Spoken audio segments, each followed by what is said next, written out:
பிரசித்தி பெற்ற திருக்கோயில்களில் நாள்தோறும் சிறப்பு வழிபாடுகள் மற்றும் அபிஷேக ஆராதனைகள் வெகு விமரிசையாக நடைபெற்று வருகின்றன. பக்தர்களை பரவசம் அடைய செய்துள்ள இந்நிகழ்ச்சிகளை தொகுத்து வழங்குகிறோம். இனி ஆன்மீக செய்திகள் உங்களுக்காக.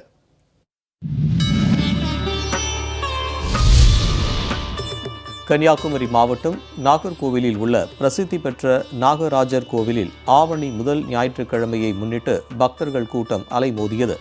கோவிலில் உள்ள 100க்கும் மேற்பட்ட நாகர் சிலைகளுக்கு பால், மஞ்சள் பொடி உள்ளிட்ட பொருட்களை கொண்டு பக்தர்களே நேரடியாக அபிஷேகம் செய்து வழிபட்டனர்.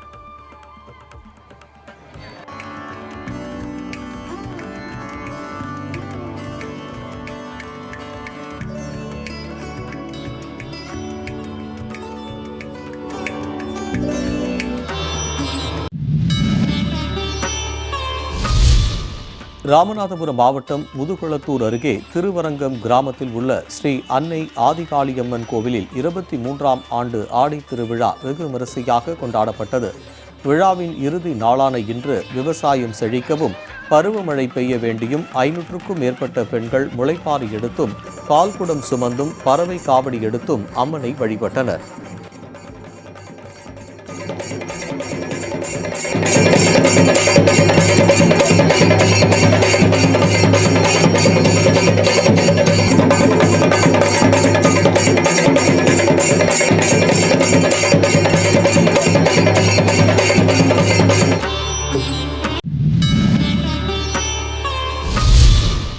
ஆவணி பிறப்பை முன்னிட்டு கடலூர் மாவட்டத்தில் உள்ள பெருமாள் கோவில்களில் விஷ்ணுபதி புண்ணிய காலம் அனுசரிக்கப்பட்டது.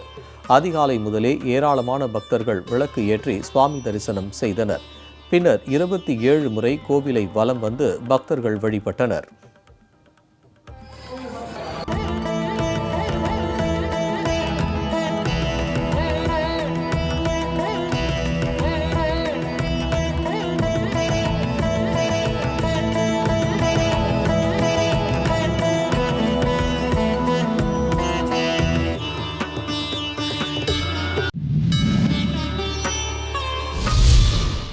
முருகனின் அறுபடை வீடுகளில் 2ஆம் படை வீடான திருச்செந்தூர் சுப்பிரமணிய சுவாமி கோயிலில் ஆவணி திருவிழா விமரிசையாக நடைபெற்று வருகிறது. இதன் ஒரு பகுதியாக சுவாமி குமரவிடங்க பெருமான் தங்க முத்துக்கிடா வாகனத்திலும் அம்பாள் அன்ன வெள்ளி வாகனத்திலும் எழுந்தருளி திருவீதி உலா நடைபெற்றது.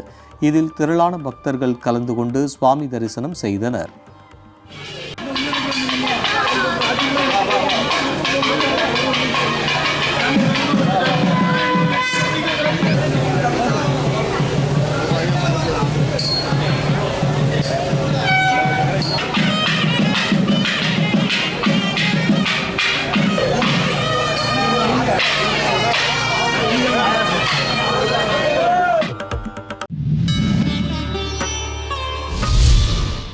முருகனின் அறுபடை வீடுகளில் 4ஆம் படை வீடான சுவாமிமலை சுவாமிநாத சுவாமி திருக்கோயிலில் ஆடி கிருத்திகையை முன்னிட்டு தெப்பத் திருவிழா வெகு விமரிசையாக நடைபெற்றது. இதனையொட்டி இரவு சுவாமிநாத சுவாமி தங்க மயில் வாகனத்தில் வீதி உலா வந்தார். பின்னர் நேத்திர புஷ்கரணியில் வண்ண மின் விளக்குகளால் அலங்கரிக்கப்பட்ட தெப்பத்தில் சுவாமி எழுந்தருளினார். விழாவில் பக்தர்கள் ஏராளமானோர் கலந்து கொண்டு தெப்பத்தில் உலா வந்த சுவாமியை தரிசனம் செய்தனர்.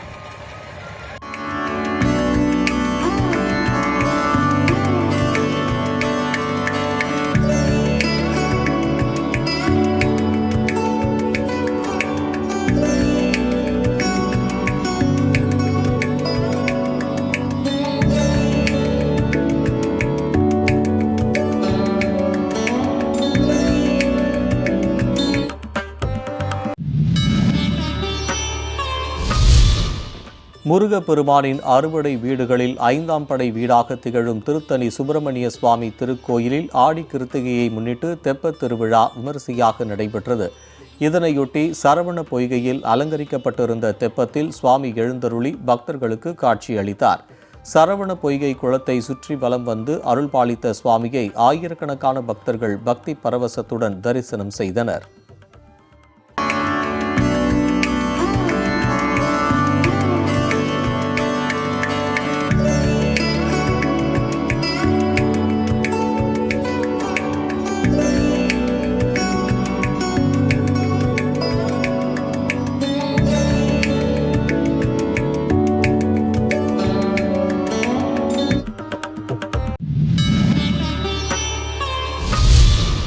செங்கல்பட்டு மாவட்டம் வண்டலூரை அடுத்த ரத்தினமங்கலத்தில் அமைந்துள்ள அருள்மிகு தண்டு துலுக்கானத்தம்மன் ஆலயத்தில் 19ஆம் ஆண்டு கூழ்வார்த்தல் மற்றும் தீமிதி திருவிழா வெகு விமரிசையாக நடைபெற்றது. அம்மனுக்கு சிறப்பு அபிஷேக அலங்காரம் செய்து மகா தீபாராதனை காட்டப்பட்டது. இதனையடுத்து காப்பு கட்டி விரதமிருந்த பக்தர்கள் கோயில் முன்பு அமைக்கப்பட்டிருந்த குண்டத்தில் இறங்கி தீ மிதித்து தங்களது நேர்த்திக் கடனை செலுத்தி அம்மனை வழிபட்டனர்.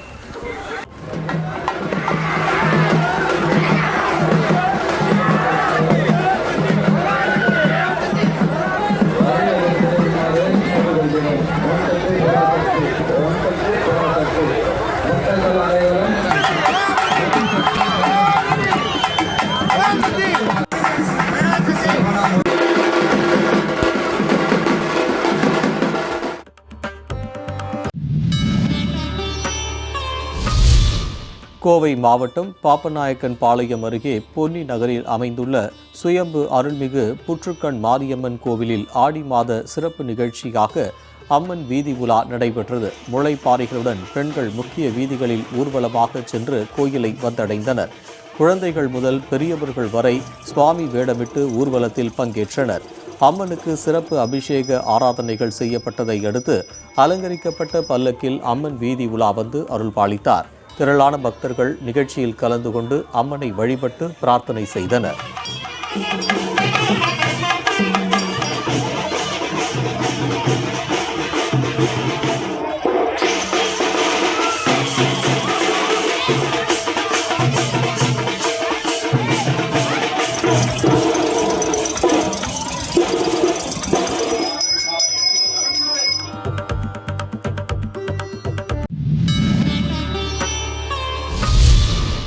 நாமக்கல் மாவட்டம் ராசிபுரத்தில் உலக பிரசித்தி பெற்ற அருள்மிகு நித்திய சுமங்கலி மாரியம்மன் கோயிலில் ஆடி மாத நிறைவையொட்டி அம்மனுக்கு 1 லட்சம் வெற்றிலையால் சிறப்பு அலங்காரம் செய்யப்பட்டது.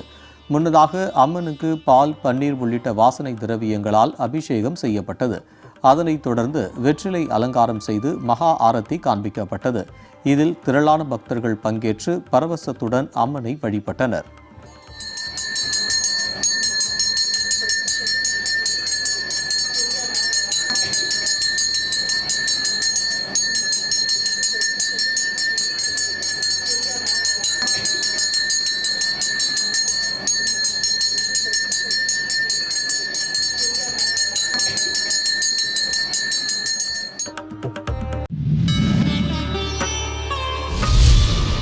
சேலம் மாவட்டம் வாழப்பாடி அருகே புத்திரகவுண்டம்பாளையத்தில் அமைந்துள்ள உலக புகழ்பெற்ற முத்துமலை முருகன் கோவிலில் வள்ளி தெய்வானை சமேத சுப்பிரமணிய சுவாமிக்கு திருக்கல்யாண வைபவம் வெகு சிறப்பாக நடைபெற்றது. பக்தர்கள் சீர்வரிசை பொருட்களை ஊர்வலமாக கொண்டு வந்ததை அடுத்து யாக பூஜைகள் செய்யப்பட்டு வேத மந்திரங்கள் முழங்க சுவாமி திருக்கல்யாணம் நடத்தப்பட்டது. ஆயிரக்கணக்கான பக்தர்கள் கலந்து கொண்டு முருகப்பெருமானை தரிசனம் செய்து வழிபாடு நடத்தினர்.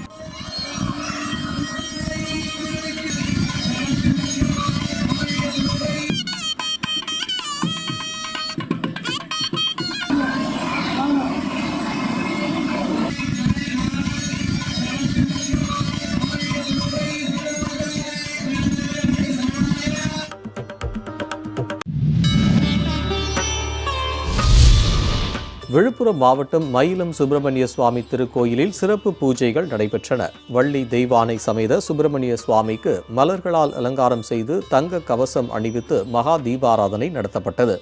இதனைத் தொடர்ந்து வெள்ளி கஜ வாகனத்தில் சுப்பிரமணிய சுவாமி எழுந்தருளி கோயில் பிரகாரத்தை சுற்றி வலம் வந்து அருள்பாலித்தார். இதில் ஏராளமான பக்தர்கள் கலந்து கொண்டு முருகப்பெருமானை தரிசனம் செய்தனர்.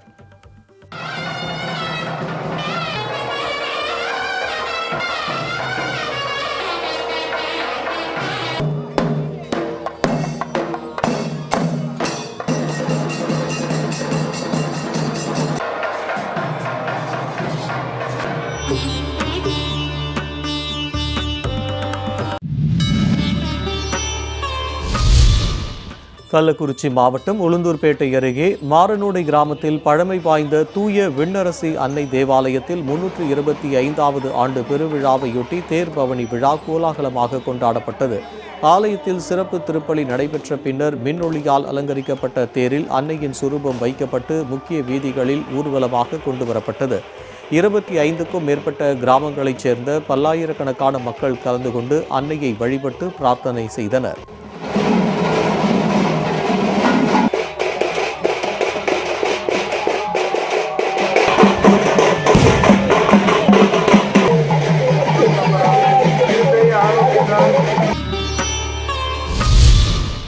திருச்சி மாநகர் புத்தூரில் பிரசித்தி பெற்ற ஃபாத்திமா அன்னை திருத்தலத்தின் 68ஆம் ஆண்டு தேர் பவனி விழா வெகு விமரிசையாக நடைபெற்றது.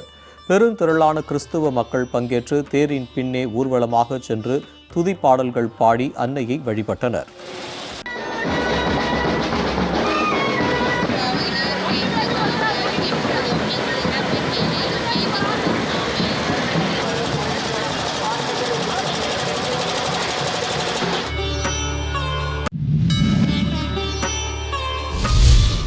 நாமக்கல் மாவட்டம் ராசிபுரம் அருகே புதுப்பாளையம் சாலையில் அமைந்துள்ள எல்லை மாரியம்மன் திருக்கோவிலில் 108 திருவிளக்கு பூஜை சிறப்பாக நடைபெற்றது.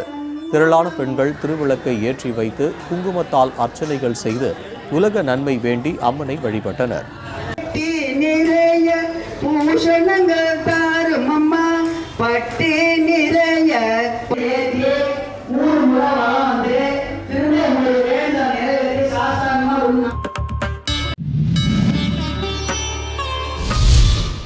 ராணிப்பேட்டை மாவட்டம் கலவை அடுத்த புதுசரையூர் கிராமத்தில் எழுந்தருளியுள்ள எட்டியம்மன் ஆலயத்தில் பக்தர்கள் கயிற்றின் மூலம் பறந்து வந்து அம்மனுக்கு மாலை அணிவிக்கும் நிகழ்ச்சி நடைபெற்றது.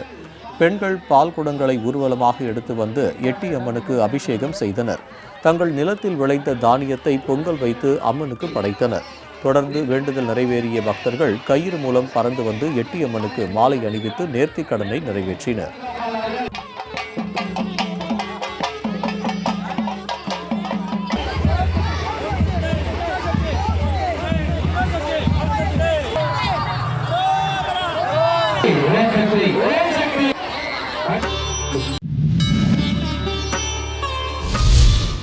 நாமக்கல் மாவட்டம் ராசிபுரத்தில் சிவானந்தா சாலை கிழக்கு தெரு பகுதியில் அமைந்துள்ள மகா முத்து மாரியம்மன் திருக்கோவிலில் 2வது ஆண்டாக 108 திருவிளக்கு பூஜை சிறப்பாக நடைபெற்றது.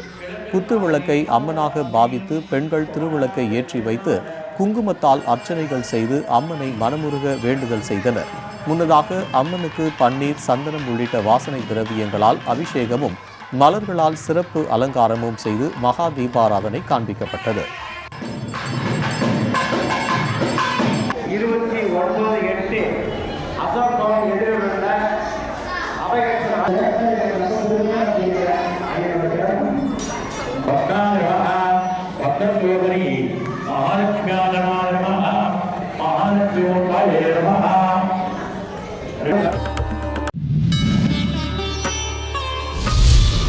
அரியலூரில் மிகவும் பிரசித்தி பெற்ற சக்தி விநாயகர் கோவிலில் ஆடி மாத தேய்பிறை அஷ்டமி தினத்தையொட்டி சிறப்பு யாகம் நடைபெற்றது. இதனைத் தொடர்ந்து பைரவருக்கு பால், பன்னீர், சந்தனம், இளநீர், விபூதி உள்ளிட்ட திரவியங்களால் அபிஷேகம் செய்யப்பட்டது. இதில் திரளான பக்தர்கள் கலந்து கொண்டு சுவாமி தரிசனம் செய்தனர்.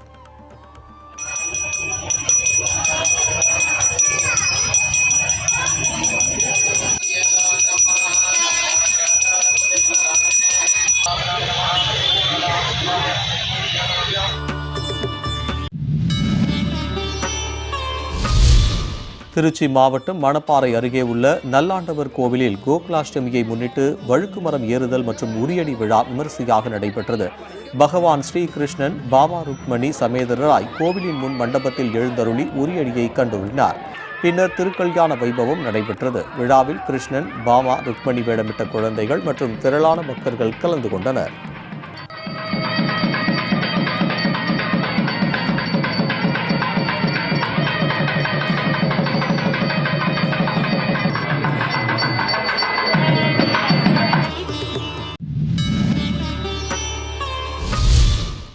நாகை மாவட்டம் திருக்குவளை அருகே பிரசித்தி பெற்ற திருவாய்மூர் ஸ்ரீ தியாகராஜ சுவாமி திருக்கோயிலில் தேய்பிறை அஷ்டமியை முன்னிட்டு அஷ்டபைரவருக்கு சிறப்பு அபிஷேக ஆராதனை நடைபெற்றது.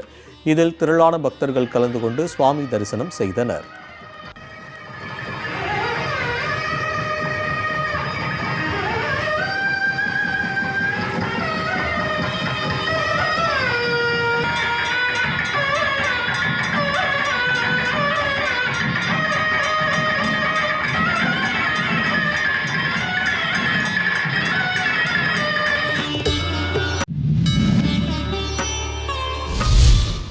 திண்டுக்கல் மாவட்டம் பழைய வத்தலகுண்டுவில் அருள்பாலிக்கும் பிரசித்தி பெற்ற ஸ்ரீ மகா பரமேஸ்வரி மாரியம்மன் கோவிலில் ஆடி உற்சவ திருவிழாவையொட்டி திருவிளக்கு பூஜை விமரிசையாக நடைபெற்றது.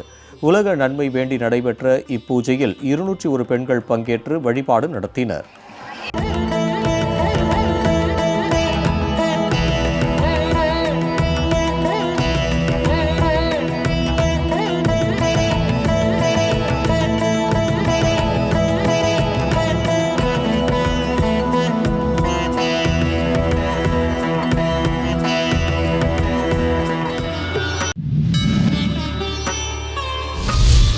ஆடி கிருத்திகையை முன்னிட்டு வேலூர் மாவட்டம் வள்ளிமலையில் உள்ள அருள்மிகு சுப்பிரமணிய சுவாமி திருக்கோயில் 3 நாள் தெப்பத் திருவிழா வெகு விமரிசையாக நடைபெற்றது.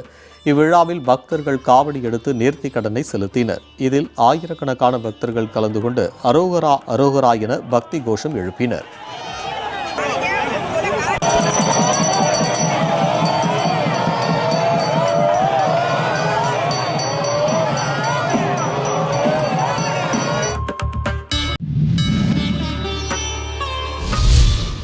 ஆடி கிருத்திகையை முன்னிட்டு மயிலாடுதுறை மாவட்டம் குத்தாலம் முக்தவேதீஸ்வரர் ஆலயத்தில் ஸ்ரீ சண்முகநாத சுவாமி தெப்ப உற்சவம் நடைபெற்றது. இதனை முன்னிட்டு ஸ்ரீ சண்முகநாத சுவாமி ஸ்ரீ வள்ளி தேவசேனாவுடன் மின் விளக்குகளால் அலங்கரிக்கப்பட்ட தெப்பத்திற்கு எழுந்தருளினார்.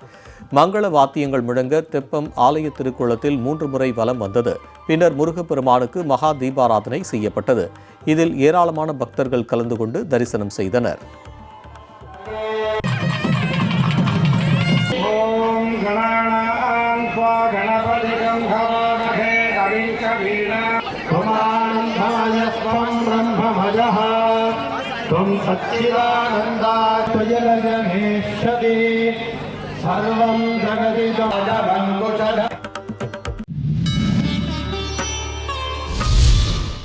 ஆவணி மாதம் தொடங்கியதை முன்னிட்டு கன்னியாகுமரி மாவட்டம் நாகர்கோவில் கள்ளியங்காடு அருள்மிகு சிவன் கோயிலில் லட்சார்ச்சனை பூஜை விழா வெகுவிமரிசையாக நடைபெற்றது. இதில் ஏராளமான பெண்கள் கலந்து கொண்டு திருவிளக்கு பூஜை செய்து பஜனைகள் பாடி வழிபட்டனர். மேலும் பக்தர்களுக்கு அன்னதானம் வழங்கப்பட்டது.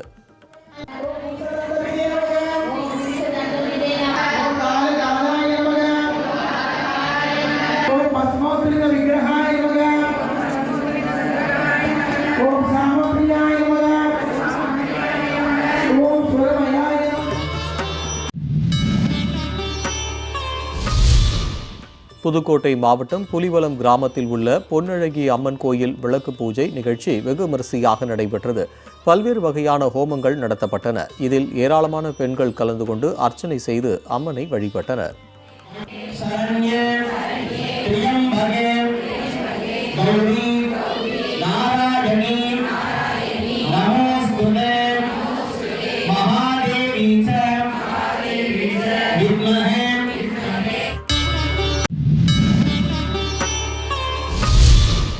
திருவாரூரில் அமைந்துள்ள அன்னை ஸ்ரீ ஆதிபராசக்தி ஆலயத்தில் 10,000த்திற்கும் மேற்பட்ட பக்தர்கள் செவ்வாடை அணிந்து கஞ்சி கலயம் சுமந்து உலக நன்மை வேண்டி வீதிகளில் வலம் வந்து வழிபாடு செய்தனர்.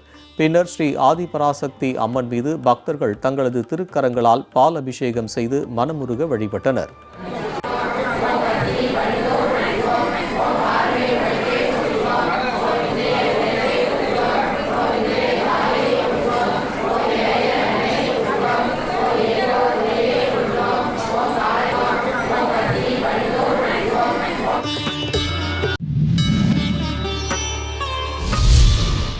இலங்கையின் கண்டி நகரில் உள்ள ஸ்ரீ முத்துமாரியம்மன் தேவஸ்தானத்தில் மகா கும்பாபிஷேகம் பெருஞ்சாந்தி பெரும் விழா நிகழ்வுகளில் மண்டல பூஜை நடைபெற்றது. 1008 சங்க அபிஷேகம் செய்து மகேஸ்வர பூஜை செய்யப்பட்டது. பின்னர் பக்தர்களுக்கு அன்னதானம் வழங்கப்பட்டது. இதில் ஏராளமான பக்தர்கள் கலந்து கொண்டு தரிசனம் செய்தனர்.